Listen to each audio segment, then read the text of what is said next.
আসসালামু আলাইকুম, সবাইকে শুভেচ্ছা এবং অভিনন্দন। আপনারা জানেন আমি ডাক্তার আব্দুর রাজ্জাক পিটি, শিশু ফিজিওথেরাপি বিশেষজ্ঞ। তো আজকে আপনাদের সামনে আমি কথা বলবো অটিজম স্পেকট্রাম ডিসঅর্ডার নিয়ে। আজকে আমরা জানবো অটিজম কি, কেন হয়, লক্ষণ এবং চিকিৎসা নিয়ে। তো প্রথমেই বলে রাখি, আপনারা যারা নতুন অবশ্যই আমার চ্যানেলটিকে সাবস্ক্রাইব করবেন। তো চলুন শুরু করি।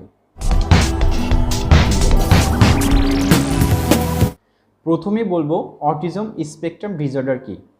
অটিজম স্পেকট্রাম ডিসঅর্ডার হচ্ছে group of neuro developmental disorder, যা শুরু হয় আর্লি ডেভেলপমেন্টাল স্টেজে। আর আর্লি ডেভেলপমেন্টাল স্টেজ বলতে আমরা বুঝি শিশুর জন্ম থেকে 5 থেকে 6 বছর বয়স পর্যন্ত।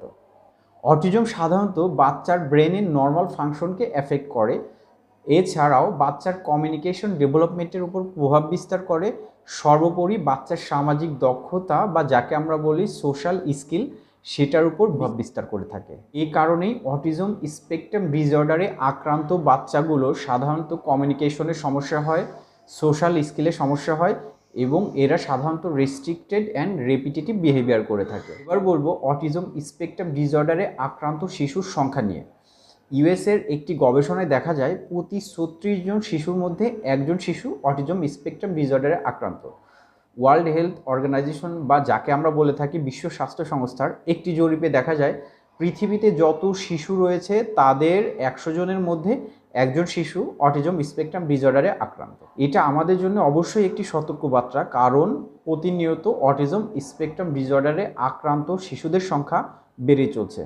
এবার আমরা আলোচনা করব অটিজম স্পেকট্রাম ডিসঅর্ডার কেন হয়ে থাকে। সাধারণত অটিজম স্পেকট্রাম ডিসঅর্ডারে আক্রান্ত হওয়ার কারণ অজানা, কিন্তু বিভিন্ন গবেষণায় দেখা যায় বিভিন্ন ধরনের জেনেটিক মিউটেশনের কারণে কিন্তু অটিজম স্পেকট্রাম ডিসঅর্ডারে আক্রান্ত হওয়ার সম্ভাবনা থাকে। এছাড়াও জন্মের পূর্ববর্তী অথবা পরবর্তী কোনো জটিলতার কারণে কিন্তু অটিজম স্পেকট্রাম ডিসঅর্ডারে আক্রান্ত হওয়ার সম্ভাবনা থাকে। এবার আমরা আলোচনা করব অটিজম স্পেকট্রাম ডিসঅর্ডারে আক্রান্ত শিশুর মধ্যে কি কি লক্ষণ দেখা যায়। অটিজম স্পেকট্রাম ডিসঅর্ডারে আক্রান্ত শিশুরা সাধারণত চোখে চোখ রেখে কথা বলতে পারে না, তাদেরকে নাম ধরে ডাকলে তারা সাড়া দেয় না, কোনো কিছু নির্দিষ্ট করে চাইতে পারে না, তাদের কমিউনিকেশন প্রবলেম থাকে, তাদের অন্য শিশুর প্রতি আকর্ষণ কম থাকে, অর্থাৎ তারা বন্ধু তৈরি করতে পারে না। অটিজমে আক্রান্ত শিশুরা একই ধরনের কাজ বারবার করতে থাকে এবং একই ধরনের খেলা বারবার খেলতে থাকে। তো এগুলো হচ্ছে কমন লক্ষণ যেগুলো অটিজম স্পেকট্রাম ডিসঅর্ডারে আক্রান্ত শিশুর মধ্যে দেখা যায়। এবার আমরা আসি রোগ নির্ণয় নিয়ে। আমেরিকান অ্যাসোসিয়েশন অফ পেডিয়াট্রিকের মতে 18 থেকে 24 মাস বয়সের মধ্যে বাচ্চার সঠিক অ্যাসেসমেন্টের মাধ্যমে অটিজম শনাক্তকরণ করা যায়। সাধারণত অটিজম শনাক্তকরণের জন্য আমরা বিভিন্ন ধরনের ডায়াগনস্টিক টুলস ব্যবহার করে থাকি। এগুলোর মধ্যে অন্যতম MCHAT, modified checklist for autism in toddler, এটা সাধারণত করা হয় 24 মাস বয়স পর্যন্ত। এছাড়াও আমরা ব্যবহার করে থাকি DSM-5। DSM-5 মানে হচ্ছে diagnostic and statistical manual for mental disorder. এছাড়াও আমরা ব্যবহার করে থাকি অ্যাডোস, অটিজম ডায়াগনস্টিক অবজারভেশন শিডিউল। এছাড়াও আমরা আরও কিছু ডায়াগনস্টিক টুল ব্যবহার করে থাকি, যেমন PIACV এবং SCQ।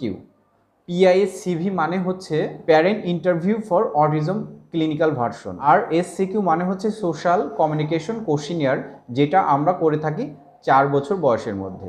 এবার আসি অটিজমের মধ্যে বিভিন্ন ধরন নিয়ে। অটিজমের সাথে কিন্তু বিভিন্ন ধরনের intellectual disability, language impairment, behavioural disorder থাকতে পারে। এছাড়াও অটিজমের সাথে আমরা যে সমস্যাটি বেশি দেখতে পাই সেটি হচ্ছে sensory processing disorder. Sensory processing disorder হচ্ছে group of neuro developmental disorder. আমরা জানি সেন্সরি প্রসেসিং হচ্ছে আমাদের ব্রেনে যে ইনফরমেশনগুলো যায় ঠিক সেগুলোর রেসপন্স করা, আর এই কার্যক্রমে যদি ব্যাঘাত ঘটে তাহলে আমরা তাকে বলে থাকি সেন্সরি প্রসেসিং ডিসঅর্ডার। পরবর্তী ভিডিওতে ইনশাল্লাহ আমরা সেন্সরি প্রসেসিং ডিসঅর্ডার নিয়ে বিস্তারিত আলোচনা করব। অ্যাসেসমেন্টের মাধ্যমে অটিজম শনাক্তকরণের পর আমরা অটিজমকে 3 ভাগে ভাগ করতে পারি: লেভেল 1 মাইল্ড, লেভেল 2 মডারেট এবং লেভেল 3 সিভিয়ার। অটিজমে আক্রান্ত বাচ্চাদের মধ্যে বুদ্ধিভিত্তিক সমস্যা, ভাষাগত সমস্যা এবং বিভিন্ন ধরনের মানসিক সমস্যা থাকতে পারে। অটিজমের চিকিৎসা। অটিজমের চিকিৎসা নিয়ে কথা বলতে গেলে প্রথমেই আপনাকে মনে রাখতে হবে autism is not a disease, don't try to cure it, try to understand it. অনেক অভিভাবক আমাদের কাছে প্রশ্ন করে থাকেন অটিজম কি পুরোপুরি ভালো করা সম্ভব। তো এই বিষয়টি আপনাকে মাথায় রাখতে হবে। অটিজম পুরোপুরি কিওর করা সম্ভব না, কিন্তু এর যে লক্ষণগুলো থাকে সেগুলোকে মিনিমাইজ করে চলা সম্ভব। আমরা যদি অটিজমে আক্রান্ত শিশুকে দ্রুত রোগ নির্ণয় এবং সঠিক চিকিৎসা ব্যবস্থা প্রণয়ন করতে পারি, তাহলে অটিজমে আক্রান্ত শিশুর জীবনমান অনেকটাই উন্নত করা সম্ভব। অটিজমে আক্রান্ত বাচ্চার চিকিৎসার জন্য মাল্টিপল হেলথ কেয়ার প্রফেশনালদের দরকার হয়, কারণ অটিজমে আক্রান্ত বাচ্চার বিভিন্ন ধরনের সমস্যা থাকতে পারে। সম্মিলিত চিকিৎসা ব্যবস্থার মাধ্যমে কিন্তু একটি অটিজমে আক্রান্ত বাচ্চাকে দেওয়া যায় একটি সুস্থ জীবন। তো আজ এ পর্যন্তই। সবাই ভালো থাকবেন, সুস্থ থাকবেন এবং সুস্থ সুন্দরভাবে জীবনযাপন করবেন। আল্লাহ হাফেজ।